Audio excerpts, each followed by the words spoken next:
The following content is not intended as a substitute for professional medical advice, diagnosis, or treatment. Always seek the advice of your physician or other qualified health provider with any questions you may have regarding a medical condition.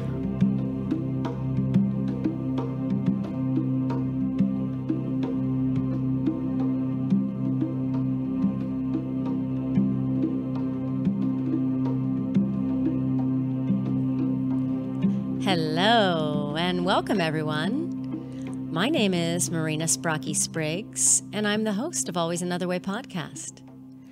I have a master's in professional counseling, and I am the IPPY Award-winning author of Stop Looking for a Husband, Find the Love of Your Life, and Nasty Divorce, A Kid's Eye View.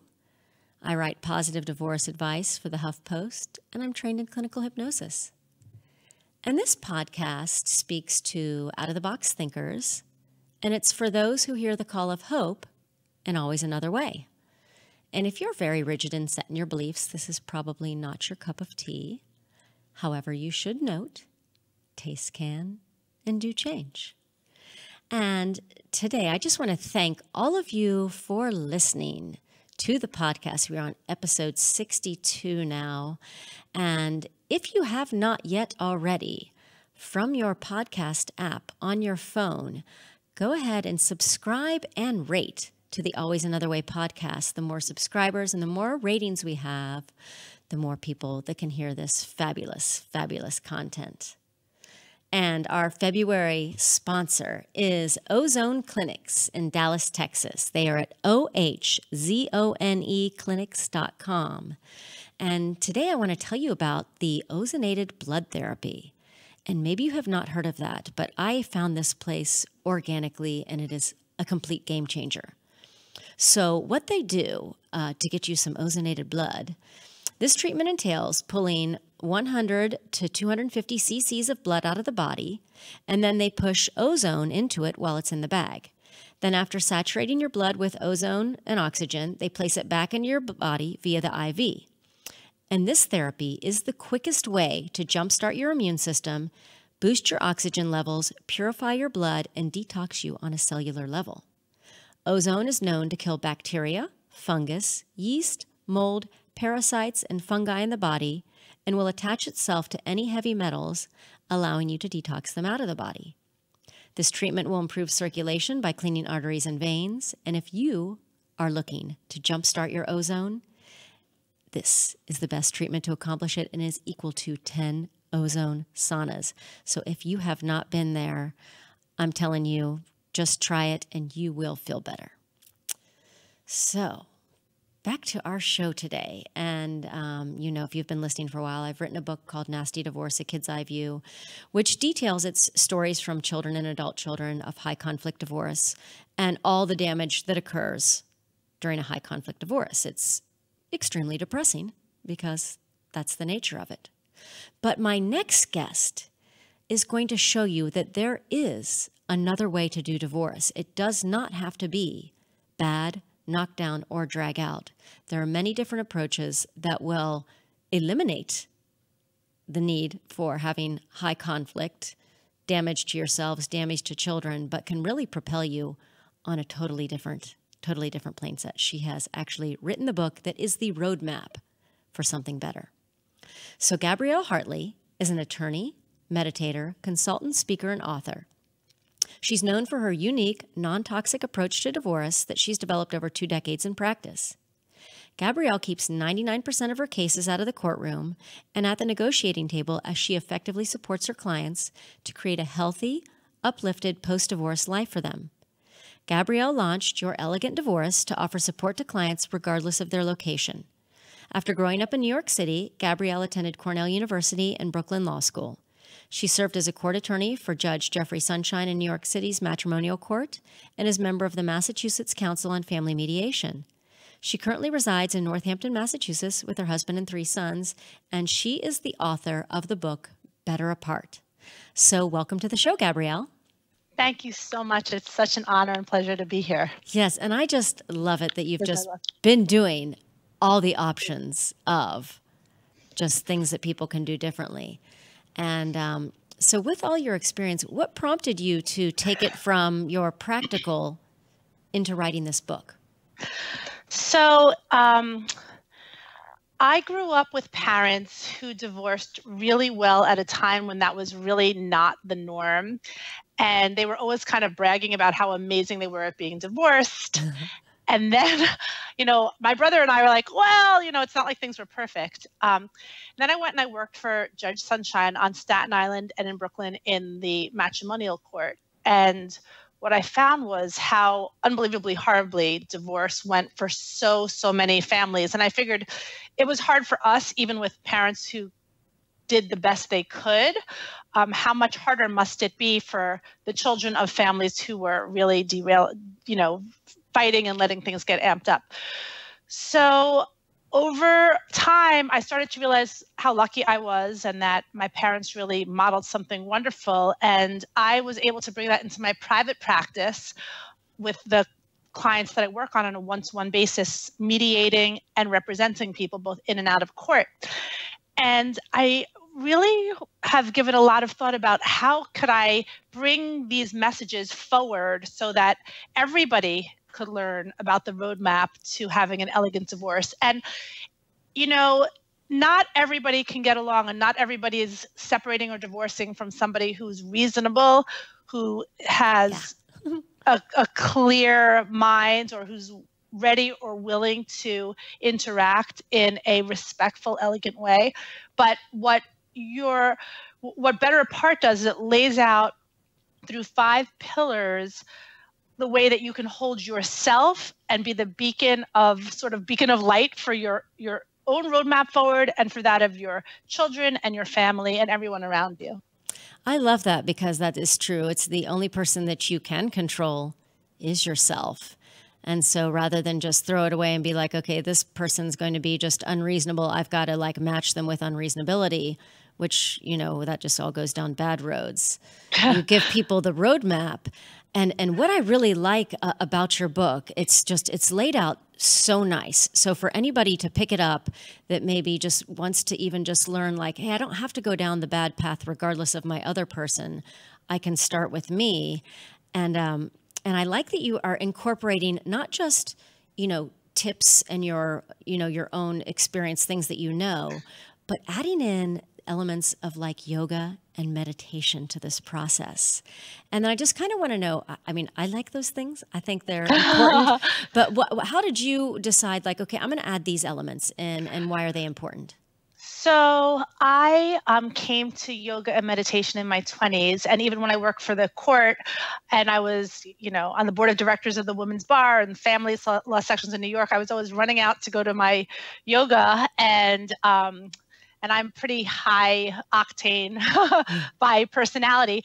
And it just occurred to me while I'd spend my days listening to people fighting and my evenings listening to someone saying, "You're grounded, feel your feet, listen to the sounds in your mind and then breathe through them.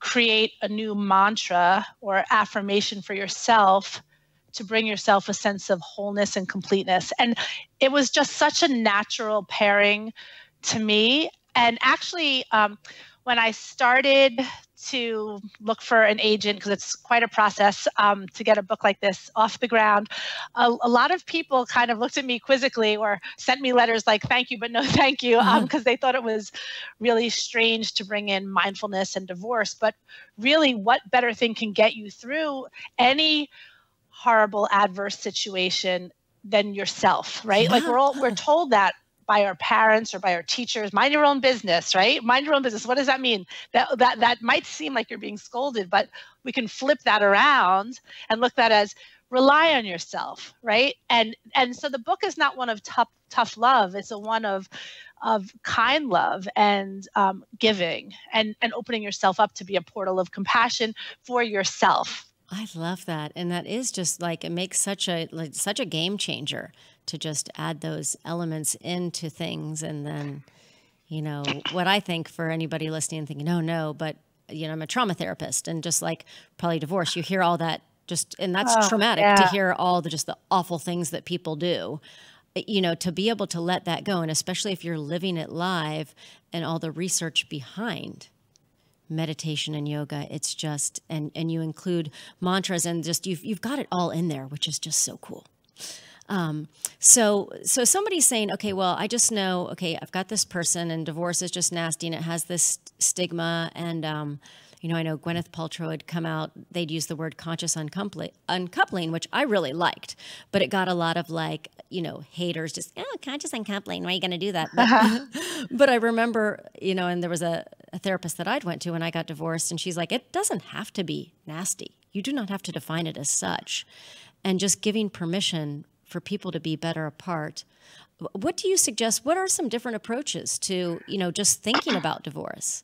First, I just want to thank you so much for even mentioning Gwyneth Paltrow's conscious uncoupling. When she came out with that, I said to my husband, I am going to write this book and bring this forward. And in fact, I have a blurb from her. She called it Potent Accessible Tools for Your and Your Family's Future. And I know, it's pretty exciting.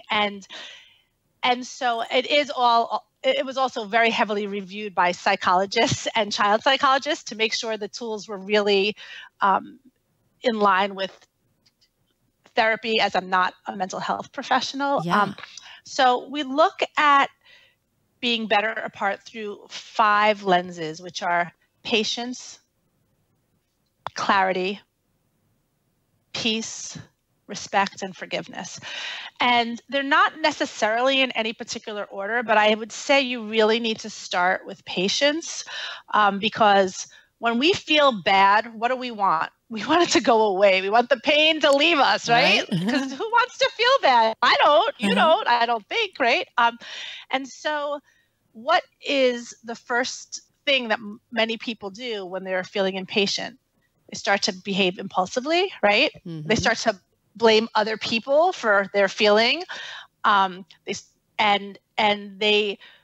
not typically in our culture the normal thing to decide to go inward, right? And say, let me think about my life a little bit differently right now. This is an opportunity to take a step back in order to make a leap forward, right? So that might sound nice. So how do we do that? Well, the first thing for any of these 5 pillars is to sit still, take space, and breathe.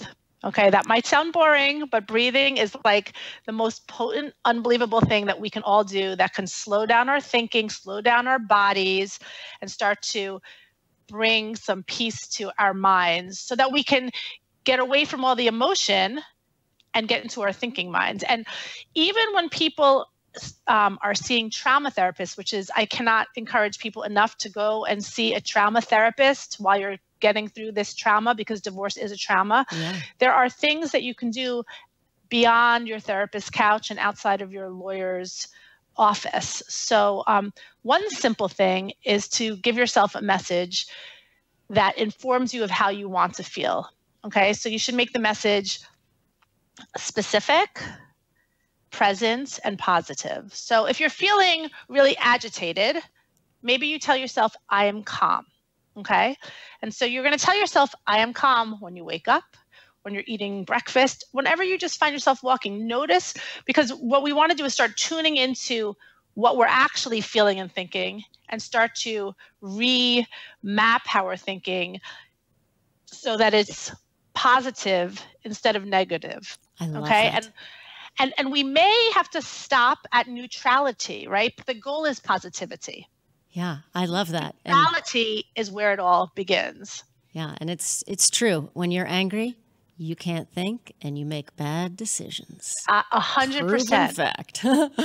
Yeah, totally. Yeah, and I love that, just the mantra. And that is also true, too. You keep doing that, the mind, and then you start to pick up on that, and it just keeps going that way. I love It's it. like magic. It's like crazy. It is. It is. And it's free. It's free. And the other thing, if I could just say one quick thing, is Sure. that Yeah. when we do any of the practices in bed or apart, just like anything else we do, we need to make it a habit so that when we're triggered and our situations are difficult, we don't need to call it up. It's right there. And so how do you make something a habit? We do it regularly. And you start off by doing it at certain times of the day. Maybe you just tell yourself, every 3 hours on the hour, I'm going to say, I am calm. Because then when your ex sends you 5 annoying emails and you haven't set up a separate email account or whatever for them, you're like, oh, I'm calm. I'm calm. I'm going to breathe in and out through my nose 3 times. And you know what? You might not feel like a Zen Buddhist, but you might just slow it down a little and not send that reactive email in return that's going to wind you up in trouble. Yeah. Very nice. Very nice. So now let's go back to, well, why some people are better when they're apart. Besides the obvious. Yeah, so there are a lot of people who find one another because they're, for a variety of psychological reasons, right? They might be reenacting something from childhood. They might have just met young and it might have been the right time to get married. There are a lot of people where the dynamic is no longer serving them or their family. And it's sometimes time to separate. And oftentimes, people who separate, who were acrimonious as a couple, are able to elevate their own behavior because their expectations of one another are now shifted, right? So it's a lot easier to be a nice friend than it is to be a full-time partner with all your annoying quirks and habits. And our expectations of your ex are maybe even lower than they are of your ordinary friend, right? And so we have a whole shift in what our expectations are. And if you're lucky enough to have 2 participants who want to be better, you're giving your kids such a gift. If it's only one of you, you're giving yourself a gift and you're giving your kids a gift, and you just have to stay the course, because the ultimate portal is compassion. I think forgiveness is, there's a quote that I love that I say all the time. Holding on to anger is like drinking poison and expecting the other person to die. Right. And so that's something we want to move away from so that we can start getting into where we want to be. Let's concentrate our energy on things that make us feel happy and not waste our time and our mind's loop on negative things, because all we really are is the stories we tell ourselves, right? Like how we dress, what we drive, who we hang out with, where we live. Those are all external trappings, but they don't actually inform us in a deep way that serve us in our minds and our hearts, if that makes sense. Oh, it absolutely does. And then another incentive, repressed anger is a cardiac killer for people. All of that. Absolutely. All the research. So if you don't want to die and leave your kids with that other ex, incentive that way. Yeah. So speaking of those emotions, so you have these outwardly emotions, all this stuff is going on, during a divorce. How do you kind of advise people to manage those emotions, especially when they have kids? So one thing that I tell everybody to do is to not react. That doesn't mean to ignore, but it means to take space. Taking space is probably the most important thing we can do. So what does that mean? If I say don't ignore, but take space, that means that you acknowledge what your spouse has said. I heard your request for such and such. I'm thinking I will be back to you by X time, and maybe pick a time in 4 hours, right? Or if the person emails you incessantly, or even not incessantly, but it's upsetting to receive an email while you're sitting at work, maybe establish a separate email account and commit to signing into that email account once or twice a day at specified times. And that way you're not blindsided while you're trying to concentrate on something, and you're able to respond in a way that's calm and metered. And one thing that I encourage all my clients to do behind the scenes is to take a really hard look at what they want and what they need, and to find the balance, right? So, my book has in it these 5 pillars, which come with meditations and all different kinds of things, listing and exercises, writing exercises. But I also go through all the financial concerns, all the parenting things that we need to think about, as well as different approaches to your divorce, because there are so many ways to get divorced these days. It's just not cookie cutter. Yeah, I love that. And I love that people have those options. So speaking of that, who do you think, this book is for anybody like even contemplating it? Can you still get into it if you're in the throes of it? Which gosh. I think so, but I mean, so that is such a great question. I'm so glad you asked that. It is so good no matter what stage you're in. I actually think if you read the book broadly, it's for all of us, not having to do with relationships. The 5 pillars apply to each of us in our lives whenever we need a tune-up. But in terms of people who are getting divorced, we tried to make the book really digestible and easy so you could open it even when you're in the throes of the divorce. Well, after the divorce, it should feel really validating. It's like 2 friends, Elena Brower, who's the yoga person, and I kind of go back and forth with support, and we really bring up practically everything that I've seen, and I've done like 1,000 divorces across my desk in one way or another. If you're contemplating divorce, we actually have a section called Pause. Do you really need a divorce? You may not need a divorce. And it encourages the reader to take a look at the book and the practices and see how it may apply to your life, maybe with some small shifts in your self-care, in your responsiveness rather than reactivity, and becoming a bit more patient. Maybe you can actually stay married. Maybe you just need to shift your expectations some. Oh, I love that. I love that because there's just so many good things that come with all of that stuff that you've included in there. And you're so right. It can be for really anybody, just with tips to get to know themselves in any relationship they're in that can be conflictual. I absolutely love that. A lot of times we get stuck in blame cycles, and often we've been contributing to the dynamic. And then when we don't like the role we have in the dynamic, we look at our partner and we're like, how did you do this to me? Even though we participated in doing it to ourselves. Yeah, right. 50-50, 2 people in a relationship, even though, might go this way a little bit. Yeah. So what other things do you think are important for people to know that are listening right now that are just like, things just aren't working out. We're going down the road of divorce. I know I can have this guide here with me. Yeah. What do you think is good for people to know that we haven't talked about? So first of all, however you are right now is not reflective of who you are and what the rest of your life is going to be like, right? Because every moment is a moment to press restart. Yeah. If you're dealing with issues around your children, just know that there is not one size fits all. Parenting can be done in so many different ways. We all have different personalities. If you can get each other to the table and come up with a solution, even if you have lawyers present, if you can come up with a solution together, it has a much higher likelihood of sticking and lasting. There is no shame in getting a therapist. A lot of people don't like therapists, or they think there's something wrong with them. There's nothing wrong with you. You're a human. Life is hard. Getting through hard things is hard. Right. And, I support people. I do online mediation for people all over the country. And I also support a lot of people with divorce coaching. And I work in tandem with their trauma therapist and their lawyers, because it's a really, really hard thing. You have to go through the grief, you have to go through the anger, and then you can come out on the other side and tune up your life. Because, that expression, which does not kill us makes us stronger. It's really true, but it's not going to just make you stronger if you don't do the work. Yeah. Right. But this work is kind of fun. So the first thing I would say to do if you're feeling totally miserable is force yourself militantly to enjoy at least a half hour of your day to begin with. Okay, just a half hour for the first week. I don't care if you talk to some friend who just somehow makes you laugh or watch some dumb movie or whatever it is that lifts you. Go ahead and do that and then build from there.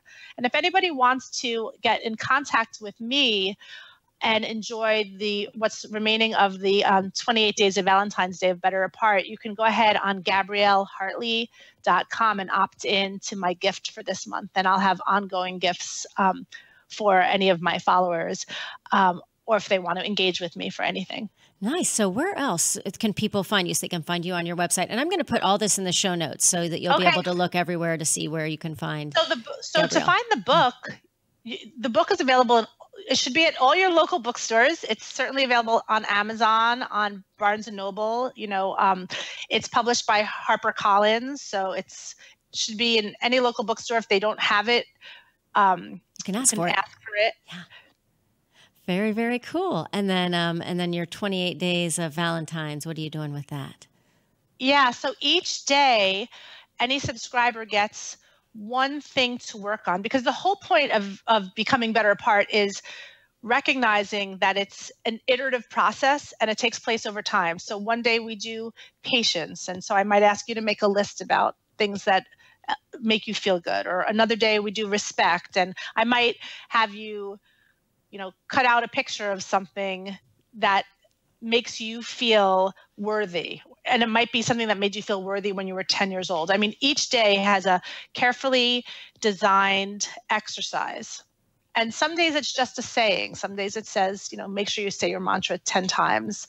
And next month, we have a little surprise in store, which is around the idea of positive visualization.